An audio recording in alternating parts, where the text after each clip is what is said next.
നിങ്ങളുടെ ഫേവറേറ്റ് സീരിയലുകൾ ടിവിയിൽ വരുന്നതിന് മുൻപേ സൺ നെക്സ്റ്റ് ആപ്പിൽ കാണാം. ഇനി എല്ലാവർക്കും മുൻപേ കാണൂ. ഇപ്പോൾ തന്നെ സൺ നെക്സ്റ്റ് ആപ്പ് ഡൗൺലോഡ് ചെയ്ത് സബ്സ്ക്രൈബ് ചെയ്യൂ.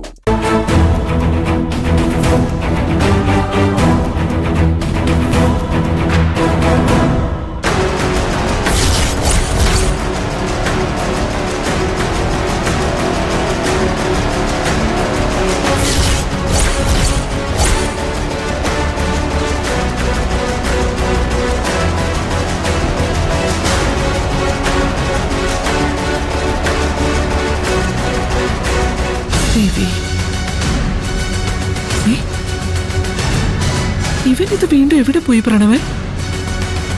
അമ്മ പ്രാർത്ഥിച്ചു കഴിഞ്ഞു പോവാം. അത് കൊള്ളാം. അപ്പൊ പിന്നെ വഴിപാടൊന്നും നടത്തണ്ടേ? നീ ഇവിടെ നിൽക്ക്, ഞാൻ പോയി രസീത് എഴുതിച്ചിട്ട് വരാം.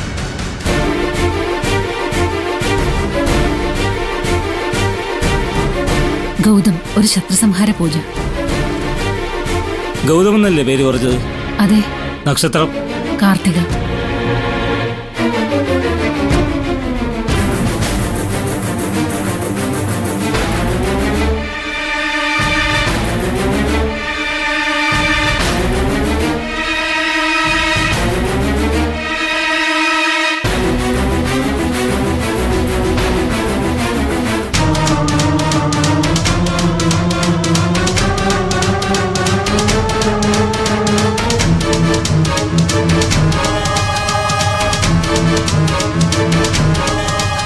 അയ്യോ, പാറൂമ്മയും വഴിപാടിന്റെ രസീത് എഴുതാൻ വരികയാണെന്ന് തോന്നുന്നല്ലോ.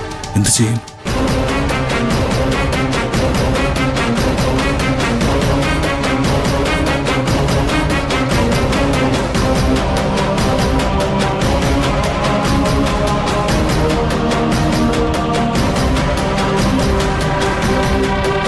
അമ്മേ, ഇങ്ങോട്ട് വാ.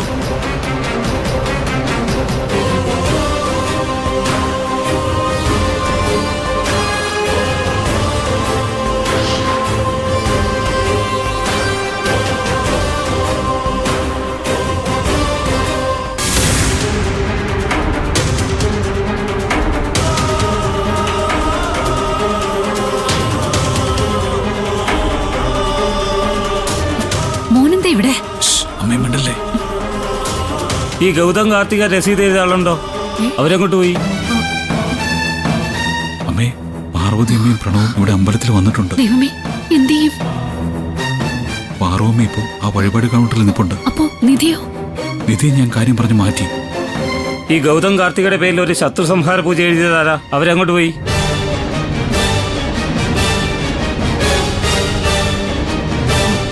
അതെ, ഗൗതം കാർത്തിക ശത്രുസംഹാര പൂജ. അതെനിക്ക് എഴുതേണ്ടത്. പക്ഷേ ഞാൻ പേരും നക്ഷത്രമൊന്നും പറഞ്ഞില്ലല്ലോ. നിങ്ങളല്ല, വേറൊരു സ്ത്രീയായിരുന്നു എഴുതിച്ചത്. പൈസ തന്നു, ബാക്കി വാങ്ങിച്ചില്ല. അയ്യോ, അതാരായിരിക്കും ഗൗതമിന്റെ പേരിൽ രസീത് എഴുതിയത്? അതെ, നിങ്ങൾക്കും ഗൗതം കാർത്തിക ശത്രു സംഹാര പൂജയാണോ വേണ്ടത്? ആ അതെ. ഒരു കാര്യം ചെയ്യും, ഈ രസീത് നിങ്ങൾ വെച്ചോളൂ. മറ്റേ ആൾ വരികയാണെങ്കിൽ ഞാൻ വേറെ കൊടുത്തോളാം.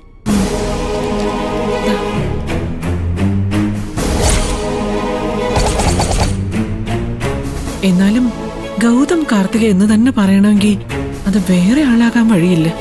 ഗൗതമിന് വേണ്ടി തന്നെ എഴുതിച്ചതാ. ആരായിരിക്കും അത്?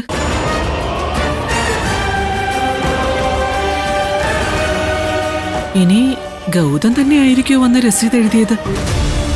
ഏയ്, അതിന് വഴിയില്ല. അവനാണെങ്കിൽ കുടുംബാർച്ചനയെ എഴുതൂ. ഇത് വേറെ ആരോ ആണ്.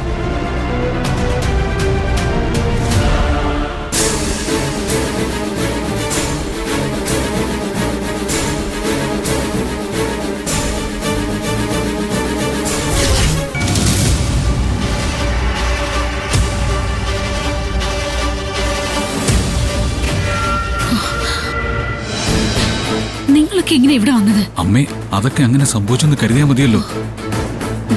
ആ നിധി, ദേ പാറു അമ്മയുടെ മുന്നിൽ നിന്നും തലനാര അഴിക്കാൻ ഞാൻ പിടിച്ചോണ്ട് വന്നത്. അമ്മ കണ്ടൊന്നുമില്ലല്ലോ. ജസ്റ്റ് മിസ് എന്ന് പറഞ്ഞാൽ മതി.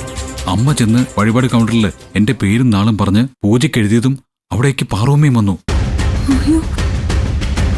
പെട്ടെന്ന് ഞാൻ പിടിച്ചു മാറ്റിക്കൊണ്ട് അമ്മയെ കണ്ടില്ലെന്ന് പറയാം. പക്ഷെ ഒരു ചെറിയ പണി കിട്ടിയിട്ടുണ്ട്. എന്ത് പണി?